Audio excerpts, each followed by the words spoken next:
y tuve la oportunidad de entrevistar a muchas personas que pasaron por el Darién muchos me dicen, yo creo que la mayoría, un 99% dicen que el paso del Darién es una mantequilla o es muy fácil a comparación de atravesar ciertos lugares de México.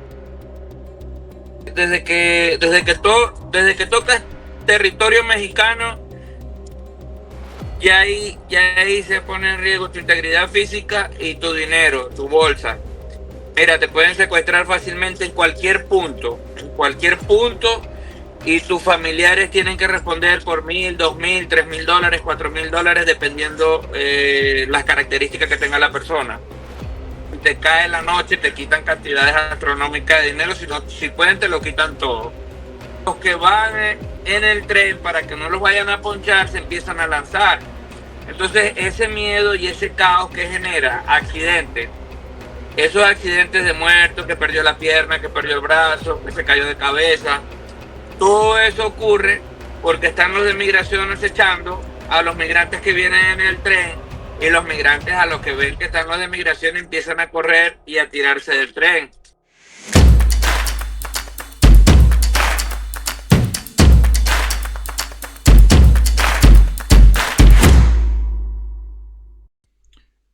Después de la participación en la ONU del presidente de Panamá, José Raúl Mulino, y la participación de Gustavo Petro, hay al parecer un acuerdo en una idea, la cual es habilitar una ruta segura por la selva de Darién. Ahora, hoy quiero evaluar esa propuesta, aunque de fondo creo profundamente que no es precisamente las vías diplomáticas o las soluciones reales para que el pueblo venezolano llegue a tener su propio destino en manos de la democracia. Es una alternativa que puede suplir pues los peligros que pasan muchos de los migrantes que atraviesan esta selva. Para ello, hoy estoy invitando a Marco Araques, quien es un miembro de la Fundación Venezuela, y él conoce de primera mano lo que es la travesía por esta selva, y vamos a evaluar lo que es la noticia. Buenas noches, Marcos, ¿cómo estás? Bienvenido. ¿Te encuentras en este momento en los Estados Muchas Unidos gracias, actualmente? mi amigo. Sí, así es. Muchas gracias, Kevin Joe Rondón, por la oportunidad de transmitir cierta información en un granito de arena de una información gigante que viven día a día los venezolanos que atraviesan la selva del Darién. Es bastante peligrosa lo que logran sobrevivir, que es la mayoría. Marco, ¿realmente la ruta por la selva está cerrada? ¿No están pasando las personas o eso es solamente discurso mediático? ¿Qué realmente está sucediendo? ¿Tienes contacto con relación a lo que es esa ruta y personas que aún siguen o no eh, allí en la selva? Te lo voy a responder muy fácil, Kevin. El tráfico de migrantes mexicanos que pasan ilegalmente a los Estados Unidos es algo que en el transcurrir de la historia nunca se ha acabado. Se han acabado los beneficios, ¿no?, que tenían los mexicanos en tiempos anteriores, y se han modificado ciertas cosas, pero nunca se ha acabado ese flujo de migrantes a los Estados Unidos. Lo mismo ocurre con la selva del Darién. Nunca se ha trancado por completo. Son, me imagino que laboratorios mediáticos para lograr que la gente merme un poquito, porque se nos están colapsando las rutas. Parece mentira, cuando se tranca un poquito la pasada en un país, se van aglomerando en puntos donde no hay capacidad logística para atender a 3,000, 4,000 migrantes que llegan a un punto. Entonces tienen que salir todas estas noticias que está cerrado, que van a cerrar, que trancaron, que los van a devolver, que va a pasar esto, que va a pasar lo otro, para que la gente le baje un poco. Pero hay fechas del año donde es incontrolable y eso, la cantidad de gente es increíble. Y obviamente hay temporadas del año, como cuando está llegando diciembre, el flujo tiende a bajar un poco porque las personas dicen voy a pasar Navidades con mi familia, quizás no los voy a volver a ver, quizás voy a tardar 5 o 10 años en regresar y me voy a quedar estas Navidades para compartir con mi familia y en enero hago mi travesía para llegar a los Estados Unidos. ¿Cuál es la información más reciente que tienes de toda esa travesía que han hecho los venezolanos? Bueno, la información es que se ha complicado, ¿no? O sea, cada vez el nivel es más complicado para poderle quitar más dinero a las personas que van a atravesar el Darién. Cuando tú les dices, no, mira, ya trancaron, pero yo te voy a solucionar, tienes que dar un poquito más de dinero, te voy a meter por una trocha, te vas a pasar por otro lado, ya aquí te van a recibir allá. Toda esa matriz que se ha hecho de noticias falsas, lo que hacen es aumentar que les cueste más o nos cueste más sacar de nuestra bolsa para poder cubrir el paso, no solo del Darién, sino en llegar a México. Lo que me estás diciendo, a ver si lo entiendo, es que estas noticias, cada vez que circulan, que está mucho más complicado el paso por el Darién, entonces las mafias se aprovechan de ellas para decirle tengo que cobrarte mucho más dinero para garantizar que puedas atravesarlo. ¿Es lo correcto? Exactamente, exactamente. Sí, señor, así es, Kevin. Y, Bueno, y la para realidad... nutrir un poco más y que las personas que de repente nos están escuchando, nuestros felices oyentes, eh, tuve la oportunidad de vivir 6 meses en Ciudad de México, en un lugar, en un punto estratégico, cerca de la Terminal del Norte, en la colonia Lindavista, y tuve la oportunidad de entrevistar a muchas personas que pasaron por el Darién muchos me dicen, yo creo que la mayoría, un 99% dice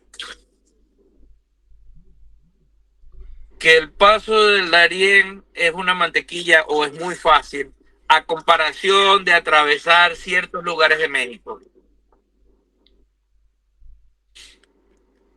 ¿Qué me puedes decir al respecto? ¿Y por Entonces, qué para esa que, aseveración?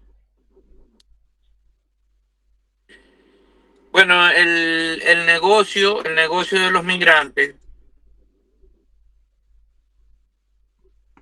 es muy rentable en México. Y entonces los grupos irregulares se aprovechan de la situación. Te voy a poner un ejemplo, ¿no? O sea, varios países para llegar a la frontera entre Guatemala y México tienen su nivel de complejidad, ¿no? No son fáciles. Pero ya cuando tú atraviesas la frontera, ya ahí tienes que empezar a pagar coyote para que tu integridad física no esté tan en peligro, que te vayan a secuestrar, que te vayan a extorsionar, que te vayan a hacer algún daño. Tú empiezas a buscar a alguien que te cobre y te coloque en Tapachula. Ujú. Ya de Tapachulas para allá hay un mercado que se hizo con el tema de los migrantes, que tú llegas a una parte y no puedes tomar un bus directo a Ciudad de México, sino tienes que tomar unos pequeños buseticos que se le dice combi. No sé si lo tienes relacionado con, lo has escuchado antes. Sí, lo hemos Una, escuchado. una van pequeña o una minivan, le dicen combi. Esas combi van de pueblo en pueblo, o sea, de pueblo pequeño a pueblo pequeño. Entonces, si de repente el pasaje normal de un punto al otro cuesta 25 o 30 pesos, a un migrante le cuesta 60, 70 y te tienes que quedar en la mitad del camino porque hay un punto de migrantes, de la policía, de un ente que controle los migrantes y te tienes que bajar ahí, pagar el doble, dar la vuelta por el monte, volver a salir, volver a tomar otra buseta que ya haya dejado a los migrantes en ese punto y recoge los que dejó el otro. Y así esa travesía, te voy a poner un ejemplo, de Tapachula a Arriaga, que hay unos 7 puntos o 7 pueblos o 7 paradas. Fácil, puedes tardarte entre 1, 2 y 3 días cubrir ese pedazo que es sumamente corto en kilómetros, pues, y no lo puedes caminar. Ahora, Ya de ahí viene, no, que no termina todo ahí, viene otra parte que es de Arriaga a Juchitán. Ahí se encrudece más la situación porque te montas en cualquier bus y a 5 kilómetros del terminal te bajan los de migración y tienes que caminar para atrás. Entonces de ahí tienes que montarte en un carro, en una moto, en una bici y puedes durar entre 1 y 2 días en llegar a Juchitán. Y esos costos de movilizarte 20, 30 kilómetros te cuestan 500 pesos, 1000 pesos, dependiendo la hora. Si te cae la noche, te quitan cantidades astronómicas de dinero. Si pueden, te lo quitan todo. estamos hablando en dólares, ¿cuántos aproximadamente? En dólares estamos hablando de 500 a 1000 dólares en poder llegar una sola persona de la frontera entre Guatemala y Ciudad de México. Solo Ciudad de México. Luego de pasar a Ciudad de México para llegar entonces a la frontera sur, ¿cuál es la travesía? Bueno, ahí hay otro detalle, ¿no? La frontera donde más se entregan los migrantes, que los procesan, que atraviesan la frontera y los procesan, es la de Piedras Negras. En Piedras Negras es del lado de México. En español sería el Paso del Águila.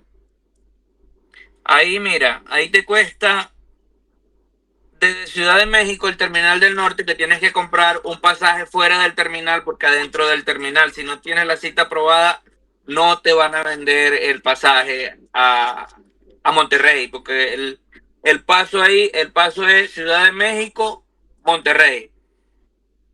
Entonces, ese pasaje te cuesta 1000 pesos mexicanos.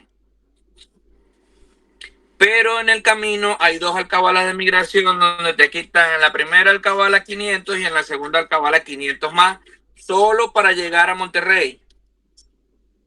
Si estás de suerte y no hay 5 buses donde te bajan del bus donde ya vas en camino, te bajan, llenan esos 5 buses y te regresan a un pueblo que ahorita más tarde que recuerde te digo cómo se llama. Queda paralelo con Chiapas, es de Chiapas, pero no recuerdo el nombre. No, allá entre los venezolanos y los migrantes dicen, iba Manuel en ese bus y lo poncharon y lo echaron para atrás. Ahora le toca que volver a regresar y volver a gastar dinero. Los que logran llegar a Monterrey, que es una vía, ¿no? Porque hay personas que en Ciudad de México, cerca del basurero, pasa el tren, lo que llaman la bestia. Ahí llegan y pueden esperar ese tren 1, 2, 3, hasta 4, hasta una semana que pase el tren. Porque pasan muchos trenes, pero no llevan el destino que la persona necesita o la mayoría de los migrantes. El punto es Monterrey. Entonces, antes de Monterrey hay una parada del tren. Entonces tienen que coger Ciudad de México, la parada que está entre Monterrey y Ciudad de México, y ahí tienen que bajarse y tomar otro tren y llegar a Monterrey. Pero los de migración también los bajan del tren y los echan para atrás. En esa bajada del tren, cuando el tren va avanzando, que están los de migración, los que van en el tren para que no los vayan a ponchar se empiezan a lanzar. Entonces ese miedo y ese caos que genera accidentes Esos accidentes de muertos, que perdió la pierna, que perdió el brazo, que se cayó de cabeza, todo eso ocurre porque están los de migración acechando a los migrantes que vienen en el tren, y los migrantes, a los que ven que están los de migración, empiezan a correr y a tirarse del tren. Entonces ese miedo, esa adrenalina hacen que unos tumben a otros y otros se resbalen, pues es bastante peligroso. Y estamos hablando antes de llegar a la frontera sur. Estamos hablando antes de llegar a la frontera, ¿sí? Ya, en los peligros que me estabas hablando, que es más riesgoso atravesar México que la misma selva de Darién. ¿En dónde ocurre entonces? Aparte de tratar de montarse en la bestia. Bueno, mira, desde que tocas territorio mexicano, ya ahí se pone en riesgo tu integridad física y tu dinero, tu bolsa. Mira, te pueden secuestrar fácilmente en cualquier punto, y tus familiares tienen que responder por 1,000, 2,000, 3,000 dólares, 4,000 dólares, dependiendo las características que tenga la persona. Si tiene un perfil de que tiene dinero, le van a pedir 4,000 dólares, lo secuestran, llaman a sus familiares, y hasta que no le den la plata, pues lo van a tener en cautiverio. Eso ocurre, eso es real, eso tú lo ves, gente con armas largas, te agarran, te apartan y ya estás secuestrado. ¿Qué tiempo entonces para llegar a la frontera sur y allí solicitar lo que es la cita? ¿Pudiese tardar una persona que ingresa a México para atravesarlo completamente? Bueno, primero déjame aclararte un poco lo que es el tema de las citas, ¿no? En este gobierno que tenemos actualmente en los Estados Unidos, se implementó la cita del CBP One. Es una aplicación. Tú descargas la aplicación en el celular, das los datos del lugar, la persona que te va a recibir en los Estados Unidos y tus datos personales y cierta información que te pide que es tuya, pues. Eso lo puedes hacer, el registro de la aplicación lo puedes hacer desde el momento que ya entras a tierra mexicana. Ahora, todos los días debes de pedir una cita. Entrar a la aplicación y solicitar una cita. Te dice Kevin Rondón desea pedir la cita el día de hoy, tú le das pedir la cita. Te aparece la opción de todas las fronteras entre Estados Unidos y México. ¿Por qué frontera vas a pedir tu cita? Entonces tú le das ahí, pues la voy a pedir por la frontera de Matamoros, un ejemplo, por Laredo, por la frontera de tu preferencia, dependiendo cuál va a ser tu destino en los Estados Unidos. Entonces, esa cita solo la puedes pedir cuando llegues al centro de México, que más o menos es Ciudad de México. Cuando tú estás en Ciudad de México, por el GPS, tú puedes pedir esa cita. Si tú estás de Ciudad de México hacia el norte, tú puedes pedir la cita. Si tú estás de Ciudad de México hacia el sur, el sistema no te va a permitir pedir la cita. Esa cita es un sorteo, ¿sí? Tú puedes hacer el registro y el mismo día te sale la cita para 15, 20 días. Pero hay personas que tienen 2 meses, 3 meses, 5 meses, 6 meses, un año. Incluso hay personas que definitivamente no les sale la cita. Entonces, estamos hablando que es un sorteo que, dependiendo de la suerte de cada quien, puede que le llegue o no le llegue entonces la cita. Y cuando tiene familia, por ejemplo, ¿cómo hacen? ¿Y cómo sobreviven estas personas que están llegando y tardan tanto tiempo para que les pueda llegar la cita? Bueno, déjame facilitarte esta información. La mejor economía de México hasta Argentina la tiene México con todas sus dificultades, pero tiene una economía muy sólida. Cualquier persona desempeñando cualquier trabajo tiene dinero para comer, dinero para divertirse y le queda dinero para ahorrar, porque ciertamente la economía en México está muy buena. Perfecto. Entonces, esto es cuando logras conseguir una ciudad donde te puedes radicar. Sí,